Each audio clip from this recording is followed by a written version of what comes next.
प्रिय छात्र छात्राओं,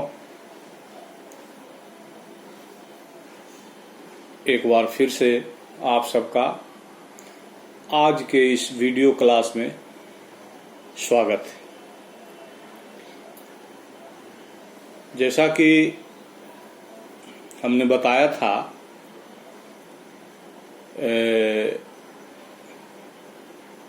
एमए सेमेस्टर 2 के 8वें पेपर में अस्मिता मूलक विमर्श का अध्ययन करना है। मैं doctor Akhilesh Kumar, associate professor, Hindi विभाग, HD जैन कॉलेज आरा। उस पत्र में अस्मिता विमर्श के साथ साथ दलित विमर्श भी है और दलित साहित्य भी अध्ययन के दायरे में है। गौर से अगर हम सोचें तो अस्मिता विमर्श और दलित विमर्श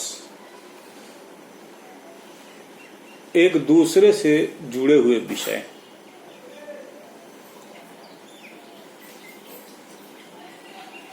अस्मिताओं से वंचित लोग ही दलित के दायरे में आते हैं, लेकिन पाठ्यक्रम में अलग अलग से दोनों का पाठ निर्धारित है।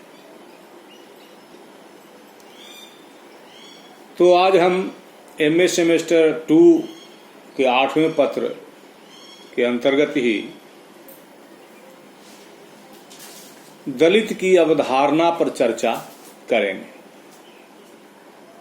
दलित शब्द आजकल हमेशा चर्चा में रहता है और बहुत पहले से चर्चा में रहा है। दलितों को लेकर बड़े बड़े आंदोलन हुए हैं। आंदोलनों का फल भी मिला है। हमारे संविधान में आरक्षण की व्यवस्था कर उनको सबल करने का प्रयास किया गया है, मगर मूल विषय है कि जो शब्द चला आ रहा है दलित, तो आखिर दलित है कौन? क्या इसे जातियों के दायरे में बांध कर देखा जाए या जातियों के दायरे से हटकर थोड़ा विस्तृत नजरिया लिया जाए? तो इस पर हम चर्चा करेंगे, लेकिन इसका जो शाब्दिक अर्थ है और दलित समर्थक जो अर्थ लगाते हैं या गैर दलित भी जो अर्थ लगाते हैं, उसके अनुसार डिप्रेस्ड क्लास का हिंदी अनुवाद है दलित,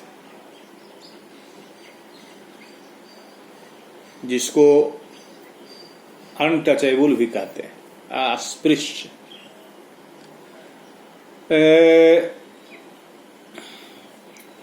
1911 में दलित की जनगणना की गई, जिन्हें वर्तमान में अनुसूचित जाति कहा जाता है। हम इसका अर्थ समझें, बहुत तरह के अर्थ दिए गए हैं।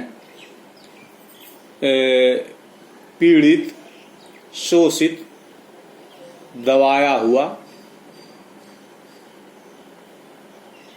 जिसका हक छीन लिया गया हो, पीसा हुआ, मसला हुआ, रौंदा हुआ, विनष्ट।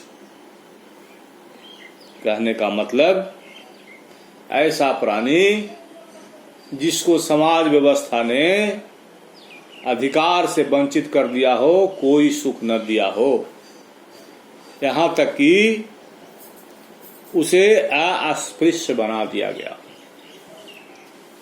तो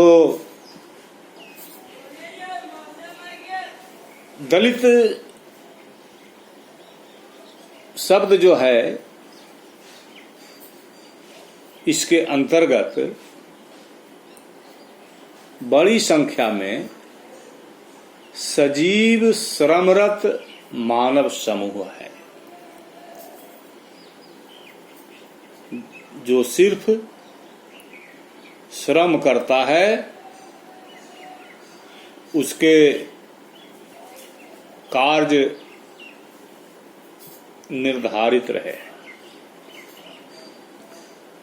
हम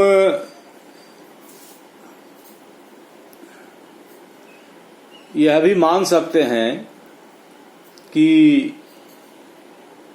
या हमारे अंदर यह प्रश्न हो सकता है कि क्या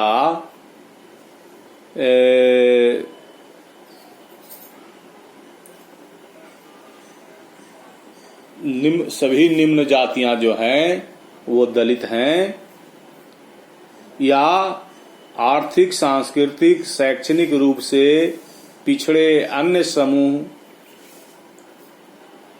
के लोग भी, जिसमें महिलाएं भी सम्मिलित हैं, वे भी दलित हैं। तो इन सब बातों को समझा जाएगा। सबसे पहले जो वर्ण विभाजन है हमारे यहाँ, जो अब भी चल रहा है, जिसके अंतर्गत दो समूह है, एक दलित जातियां और दूसरी गैर दलित जातियां। तो गैर दलित जातियों को जन्म के आधार पर श्रेष्ठता प्राप्त है, और यह मनु के सामाजिक विधान पर टिकी हुई वर्ण व्यवस्था है। इसी वर्ण व्यवस्था में हीन कार्य करने वालों को पीढ़ी दर पीढ़ी निम्न जातियों के सांचे में ढाल दिया गया। कहने का मतलब कि हेय कार्य, निम्न प्रकार के कार्य, कपड़े साफ करना, मल उठाना, जानवर उठाना, एक गंदे गंदे जो कार्य माने गए, हीन प्रकार के कार्य जो माने गए, उन कार्यों को करने वालों को जाति के आधार पर जो है दलित की श्रेणी में रखा गया। अर्थात कर्म प्रधान नहीं रहा, जातियां प्रधान रही। जबकि हम यह भी देखते हैं कि गैर दलित जातियों में भी बहुत सारे परिवार ऐसे हैं जिनकी स्थिति दयनीय है, बल्कि गैर दलित जातियों से उनकी स्थिति बुरी है। दलित जातियों से, बल्कि दलित जातियों से उनकी स्थिति बुरी है। लेकिन फिर भी अगर उन्हें कहा जाए कि क्या दलित कहलाना चाहेंगे, तो उत्तर होगा नकारात्मक।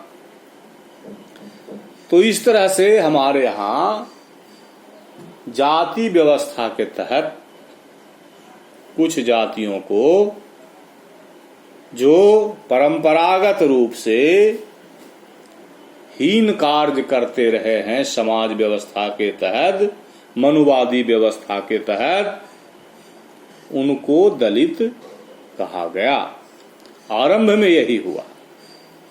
आरंभ में दलित जो है वह दलित शब्द इसी का बोध कराता रहा है। तो सवाल है कि हीन कार्य करने वाले जो लोग थे, तो उनको काम तो बता दिया गया कि तुम्हारा यही काम है, लेकिन उन्हें ज्ञानोपार्जन और धनार्जन पर प्रतिबंध लगा दिया गया। तो निम्न दर्जे का शारीरिक श्रम करने वाला यह वर्ग ही दबा पिसा व मर्जित वर्ग रहा है। इसे ही शास्त्र सिद्ध सिद्धांतों के आधार पर मानवीय अधिकारों से वंचित, सामाजिक रूप से बहिष्कृत और अस्पृश्य भी कहा गया। मूलतः यही वर्ग दलित। तो आरंभिक स्थिति तो यही रही है। और अगर हम बाबा साहब भीमराव अंबेडकर, जो हमारे संविधान निर्माता रहे, उनके विचारों को देखें, उनकी दृष्टि को देखें, तो उनका मानना है कि दलित वर्ग स्वयं में ऐसे लोगों का समूह है जो मुसलमानों से भिन्न एवं अलग है। यद्यपि उन्हें अछूत कहा जाता है, किंतु वे हिंदू जाति के किसी भी अर्थ में अविभाज्य अंग नहीं है। वे केवल उनसे अलग रहते हैं, अपितु उन्हें जो दर्जा प्राप्त है वह भी भारत के अनेक अन्य जातियों के दर्जे से बिल्कुल भिन्न है। भारत में अनेक अन्य जातियां अत्यंत दयनीय एवं गुलामी की स्थिति में रह रही हैं, ये मानते हैं, किंतु दलित वर्गों की स्थिति बिल्कुल भिन्न है। अंबेडकर साहब दलित वर्ग को अन्य जातियों में भी वे मानते हैं कि वह जातियां अभाव में जीने वाली हैं, लेकिन दलित वर्ग की स्थिति को उससे अलग करते हैं। उनका कहना है कि अंतर केवल इतना है कि कृषि कर्मियों और नौकरों के साथ अस्पृश्यता का बर्ताव नहीं होता, जबकि दलित वर्ग अस्पृश्यता के अभिशाप का शिकार है। ये अंतर है।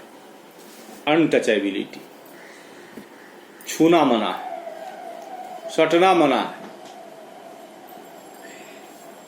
और हम लोगों ने साहित्य पढ़ा है जिसमें कई ऐसे उदाहरण हैं जो अस्पृश्यता को बड़ा ही मार्मिक बनाते हैं। एक कहानी प्रेमचंद की है, सदगति, जिसमें दुखी चमार को चीलम पीने के लिए आग चाहिए, और वह आग चाहिए पंडित जी के यहां से, क्योंकि सुबह सुबह वह बिटिया के शादी गौना के लिए मुहूर्त निकलवाने गया है, और गया था तो मुहूर्त निकलवाने, लेकिन पंडित जी ने उसे भरपूर काम लिया। खलिहान से भूसा भरवाया, मंगवाया, गांठ वाली लकड़ी चिरवाया। जब उसको हुक्का पीने की स्थिति आई तो आग की जरूरत हुई। वह आग पंडिताइन के द्वारा उसे फेंक कर दी गई, जबकि अग्नि को पवित्र माना गया है। तो बहुत तेरे ऐसे उदाहरण हैं जो हम रोमांचित करते हैं। और हिंदी साहित्य का जो भक्ति काल है और दक्षिण में जो भक्ति का उदय हुआ, वह भी हिंदू धर्म की कठोरता का परिचायक था, जिसमें नीची जाति के लोगों को मंदिर में प्रवेश करने नहीं दिया जाता था, इसी अस्पृश्यता के कारण। तो आलवार भक्तों का एक समूह विशुद्ध भक्ति को लेकर आगे बढ़ा और कहा कि जाति पाति पूछे जनि कोई, हरि को भजे सो हरि का होई। कि संसार के सारे प्राणी ईश्वर के बनाए हुए हैं। ईश्वर ने ऊपर से जातियां नहीं दी हैं। जो भी ईश्वर का भजन करता है वह ईश्वर का है। और ऐसे भी सबके अंदर ईश्वर का अंश है, आत्मा। ईश्वर अंश जीव अविनाशी, चेतन अमल सहज सुख राशि। अलवार संतों का विरोध चूंकि जमीनी हकीकत था, परवान चढ़ा और भक्ति द्राविड़ उपजी लाए रामानंद, प्रकट किया कबीर ने सप्तद्वीप नवखंड। उस भक्ति का विस्तार हुआ। तो अस्पृश्यता दलित वर्ग को अलग करती है। अंबेडकर जी यह मानते हैं कि किसानों के यहां जो श्रमिक होते हैं, जो नौकर होते हैं, उनके साथ अस्पृश्यता का भाव नहीं होता है। लेकिन कुछ जातियां अस्पृश्य हैं, तो ये अस्पृश्य जातियां जो हैं और उन्हें मानवीय जीवन के लिए आवश्यक नागरिक अधिकारों से भी वंचित रखा गया है। अंबेडकर जी उन्हें ही दलित मानते रहे। तो अन्य भी विचारक हुए और भी विचारक हुए, और हर विचारक का अपना मत होता है, अलग अलग मत होता है। यह भी विचारधारा है कि एक निश्चित अवधि तक अस्पृश्यों के लिए दलित शब्द प्रयोग में होता रहा, लेकिन समय के साथ दलित शब्द की व्याख्या को विस्तार मिला और उसके अंदर अस्पृश्य जातियों के अलावे जो भी समाज में, देश में शोषित प्राणी है, पीड़ित प्राणी है, वह उसको भी लोग दलित समझना चाहने लगे। इसी सिलसिले में बंधुआ मजदूर और अल्पसंख्यक भी आते हैं, और महिलाओं की सदा से शिकायत रहती है कि हमारा शोषण होता है, घर में शोषण होता है, हमको अधिकार नहीं दिया जाता है, हमें हमारे अधिकारों से वंचित किया जाता है, दबाया जाता है, सताया जाता है। तो इस तरह से दलित शब्द को विस्तार मिला, दलित शब्द को विस्तार प्राप्त हुआ, और मेहनत करके खाने वालों की लुप्त अस्मिता की पहचान दलित शब्द के माध्यम से वापस दिलाने का प्रयास होता है। दलित होने के कारण व्यक्ति साहित्य, कला, ज्ञान, विज्ञान, आर्थिक व राजनीतिक किसी भी क्षेत्र के निम्न से उच्चतम स्तर को प्राप्त करने के अधिकार से वंचित नहीं किया जा सकता। यह जब संविधान में आरक्षण की व्यवस्था हुई तो दलितों को अधिकार भी मिले, और अंबेडकर साहब के समय की जो लड़ाई थी वह लड़ाई आगे चल करके नहीं रही। दलितों को, बहुत सारे दलितों को अच्छी अच्छी जगह प्राप्त हुई, और जो मनुवादी व्यवस्था के अंतर्गत जो जिन जिन अधिकारों से उन्हें वंचित किया गया था वे अधिकार उन्हें प्राप्त होने लगे। और उतना ही नहीं, दलित वर्ग का व्यक्ति आज हमारे देश में राष्ट्रपति के पद तक पहुंच चुका है। इसलिए दलित की जो आरंभिक परिभाषा रही, उस परिभाषा में विस्तार हुआ, उसका क्षेत्र बढ़ा। अब जहां श्वेत अश्वेत की लड़ाई है तो अश्वेत भी दलित के अंतर्गत आ जाते हैं। आदिवासी समुदाय और उस समुदाय में महिलाएं, यह समुदाय बहुत ही उपेक्षित है। तो यह समुदाय भी दलित श्रेणी के अंतर्गत है।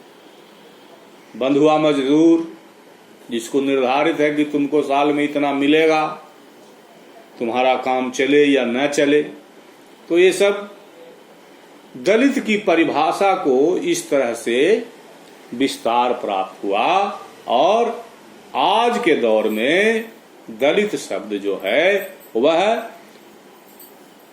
पहले के अर्थ के मुकाबले व्यापक अर्थ का बोधक है। लेकिन आरंभ में दलित जो है वह अछूतों को ही कहा गया।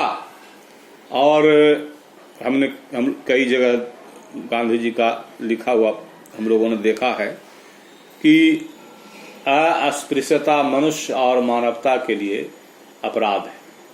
Untouchability is a crime against man and humanity. तो धीरे धीरे समाज में बदलाव आया है, लेकिन सोच अभी भी सही नहीं हुई है। गैर दलित जातियां दलित जातियों से आज भी दूरी रखती हैं, भले ही स्वार्थवश और प्रजातंत्र में वोट की राजनीति के कारण बहुत कुछ सहने को तैयार हो गई हैं। लेकिन आज भी इस बात को मानने में कोई दिक्कत नहीं होनी चाहिए कि गैर दलित जातियों का मन साफ नहीं हुआ है। तो अब दलित वर्ग की चर्चा हो गई, जिसे अनुसूचित जाति कहते हैं, और आदिवासियों के लिए अनुसूचित जनजाति का विधान हुआ। तो अंबेडकर के आंदोलन के उपरांत इन जातियों का उत्थान हुआ, अस्पृश्य जातियों का उत्थान हुआ, और सामाजिक ढांचे में इन्हें स्थान मिलना शुरू हुआ।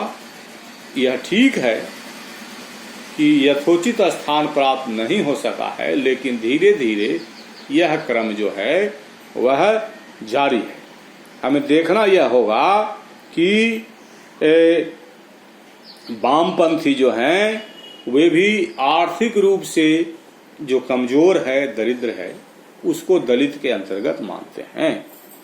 महात्मा गांधी, मार्क्स, अंबेडकर हरिजन सर्वहारा और अस्पृश्यों की मुक्ति और शोषण विहीन समाज बनाने का सपना देखते थे। और ये सभी व्यक्ति दबे, पिछड़े, अछूत और मजदूर वर्ग के हैं, अर्थात इसी समुदाय के हैं। इस दृष्टि से ये दलित हैं। तो मार्क्सवादी वर्गहीन समाज की स्थापना चाहते हैं, कोई वर्ग हो ही नहीं, जाति व्यवस्था समाप्त हो जाए। जाति व्यवस्था समाप्त हो जाएगी तो न कोई दलित रहेगा और न कोई गैर दलित रहेगा।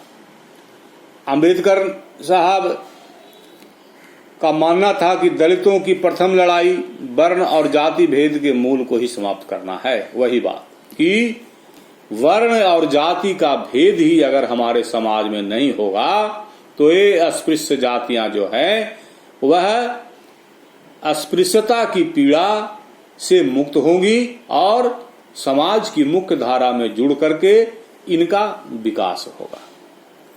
गांधी जी वर्ण जाति में रह करके ही हरिजन के उद्धार की बात सोचते थे। तो इस तरह से गांधी हों, मार्क्स हों, अंबेडकर हों, जो भी हों, इन लोगों ने दलितों के उत्थान के लिए संघर्ष किया। इनके अपने अपने रास्ते रहे, अपनी अपनी संवेदना रही, लेकिन इनके संघर्ष का फल प्राप्त हुआ है, प्राप्त हो रहा है।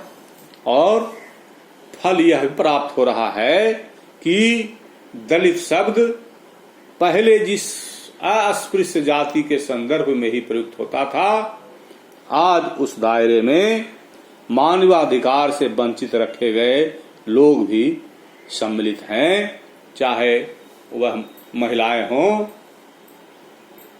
चाहे अश्वेत जातियां हों, चाहे आदिवासी हों, बंधुआ मजदूर हो, अल्पसंख्यक हो, जो भी हो, जिन जातियों, जिन समूहों, जिन वर्गों का भी दलन हुआ है, उपेक्षा के शिकार हैं, हाशिए पर हैं, वो दलित के अंतर्गत आते हैं।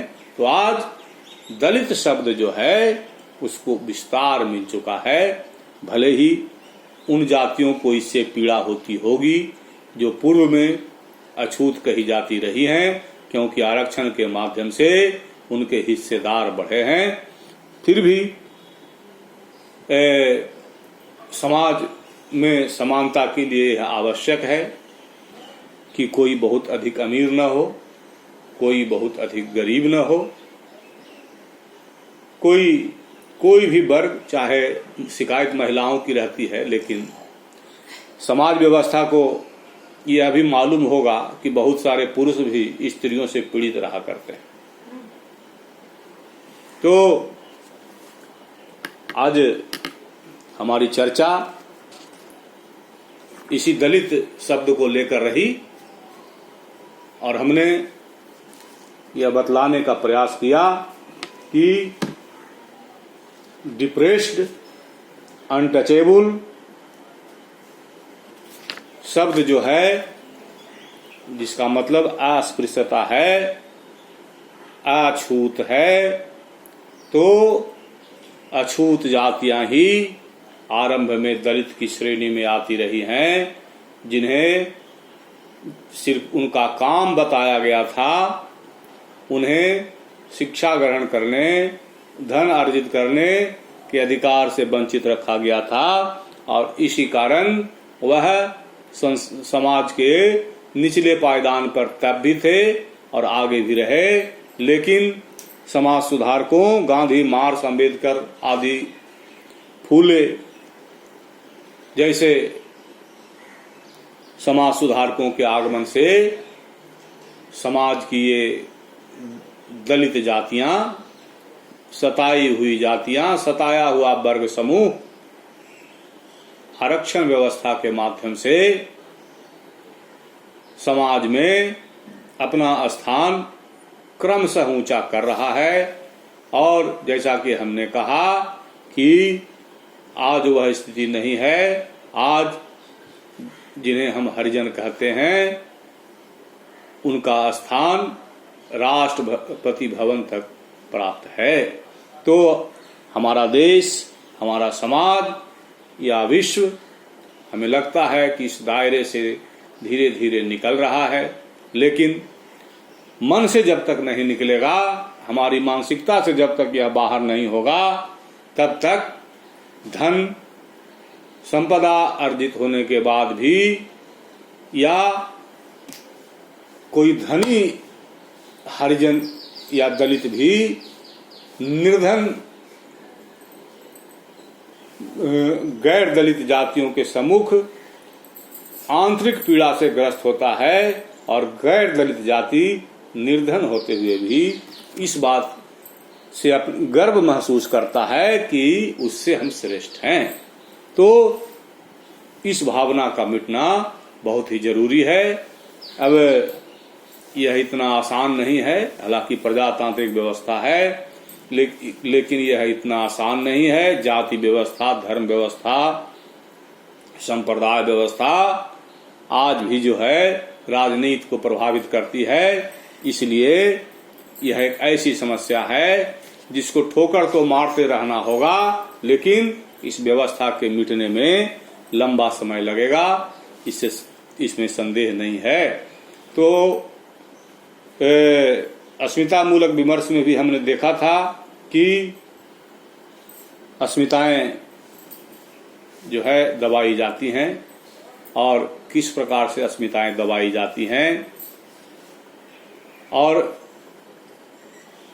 किस प्रकार से अस्मिता निर्माण का प्रयास होता है। लोग अपनी अस्मिता को बचाने के लिए संघर्ष करते हैं। उस संघर्ष के बारे में भी हमने पहले के क्लास में बताया था और यह बताया था कि समेकित संघर्ष जो है वह अच्छे फल प्रदान करता है और इन बिंदुओं पर अधिक से अधिक विमर्श की जरूरत है। जितना अधिक विमर्श होगा, जितना अधिक लोगों के बीच इस बिंदु पर चर्चा होगी, लोगों का मानस परिष्कृत होगा। तो हम समझते हैं कि आज की कक्षा के लिए इतना पर्याप्त था। अब अगले विषय पर आगे के क्लास में हम पुनः उपस्थित होंगे। आज के लिए इतना ही। धन्यवाद।